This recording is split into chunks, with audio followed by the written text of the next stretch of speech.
José Benito, párroco do Carballiño, como se presenta este ano a Navidad?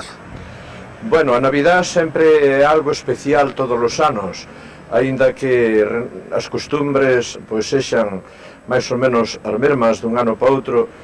Sin embargo, a nosa vida cambia. As persoas, algunhas fanse vellos, nacen nenos, aparecen enfermos, persoas que sufren. Entonces, o nacemento do noso Señor significa algo íntimo para todas esas persoas que de alguna maneira pois durante o ano vivimos, pero tuvemos que estar en situacións un pouco distintas dun ano de outro. Entonces non se volve repetir o do ano pasado, sino que a Navidad volve ser algo novo para moita xente, para moita familia. Supoñádevos, por exemplo, nunha familia onde naceu un neno, e o primeiro fillo que teñen, pois para eles esta Navidad é o nacemento dese neno que teñen dentro da familia. Supoñádevos, por exemplo, de dos novios que se casaron e o primeiro ano que viven en familia e en matrimonio, é unha Navidad distinta.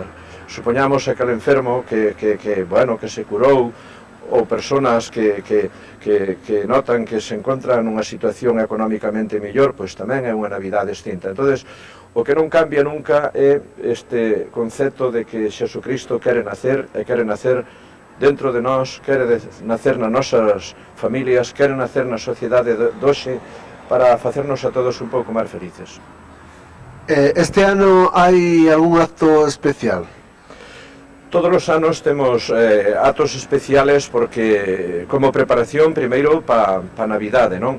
A Navidade ten unha preparación pos creyentes que son 4 domingos de preparación da xente que ven á Eucaristía e vamos preparándonos para que realmente nazca Deus dentro de nós.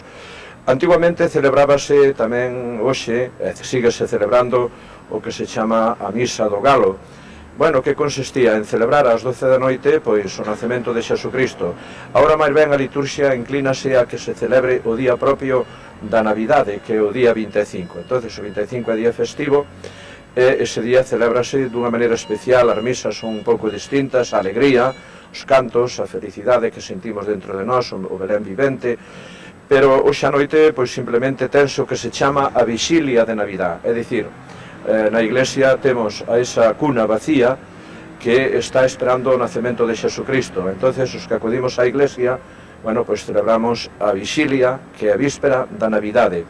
Eso non quita en que en moitos sitios, por exemplo na Catedral en Ourense, no Vaticano en Roma, ás 12 da noite nos mosteiros, as religiosas que viven en comunidade, franciscanas, por exemplo, aquí, as hermanitas do asilo de anciáns, os do Oseira, bueno, pois celebren ás 12 da noite ese encontro de Xesucristo co home, non? Nós na parroquia non o celebramos, temos o celebrado algún ano, pero parecenos que como o celebramos dunha maneira especial mañán, é para non romper tampouco o que nas familias significa o estar xuntos ese día, o estar alegres e contentos, pero non queremos entorpecer os sentimentos familiares cos sentimentos que podemos ter dentro da iglesia. Como afecta o consumo ao mensaxe da Navidad? A min personalmente non me afecta nada, porque eu procuro, bueno, pois cenar, hombre, algo distinto hai que cenar, pero penso que a xente hoxe cada vez estáse consumindo máis. A razón é moi clara, non? Porque a veces consumimos moito, porque a veces non nos satisface as comidas de todos os días, ou as cenas, ou as diversións que temos, ou un libro que lemos.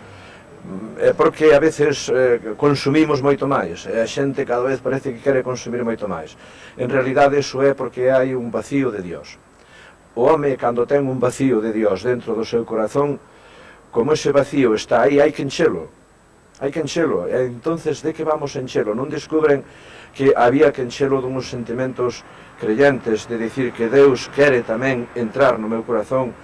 Teño que sentirme feliz de que hai un Deus que se fixo home como nós para facernos felices, e teño que acercarme a ese Deus coa oración, coa miña contemplación. Decía un filósofo actual moi importante e teólogo que se chama Karl Rahner, dice que o cristiano do siglo XXI ou será un místico no sentido de contemplación, de contemplar, como contemplamos ahora, pois, que sei eu, a belleza deste templo, contemplar os misterios de Dios, ou senón non será cristiano. Entonces, que é o que lle pasa ao home doxe e á muller doxe? Pois pásalle que non centramos a nosa vida nese Deus, non? Nese Deus que é o que responde a nosa felicidade. Dicía San Agustinho, dicía él, cando él levaba unha vida de consumismo, unha vida de placentera, se converteu e deu paso ao cristianismo, dicía él: o meu corazón estaba inquieto e nervioso mentras non descansou en ti que eres o meu Dios. Desde que Dios entrou no meu corazón, eu síntome feliz e non necesito tanto ese consumismo. E este é o problema doxe, non? Que a xente olvidou ou esqueceu ese Dios, non o ten en conta na vida personal, non o ten en conta na familia, non se ten en conta na sociedade. Parece que se quere borrar todo o signo cristianismo por aí, e eso sí que nos levará totalmente ao consumismo e outras cousas peores. Xa que non hai misa de gallo, as misas son como sempre ou a que hora son? Sí, as misas, pola mañán, pois temos un horario de misas de todos os domingos, non? Ás 9, na iglesia do centro, e ás 10, logo aquí a misa das 11:15, donde vamos inaugurar o Belén que fixemos e bendicilo, donde tamén os nenos van representar o Belén vivente. Hai un grupo de nenos que asisten á catequese, que estes días están escenificando o que nós facemos con figuriñas.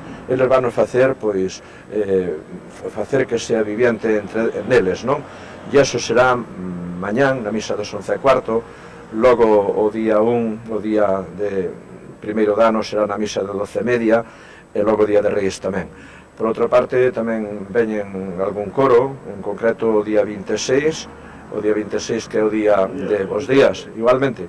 O día 26, que é o día que é o domingo, o día da familia, ven un coro de Leiro, coro que se chama Coral do Avia, e veñen a axudarnos a participar na misa dese día 26, e o día 2 ven o Orfeón, e o día de Reyes, pois virá a Coral do Casino.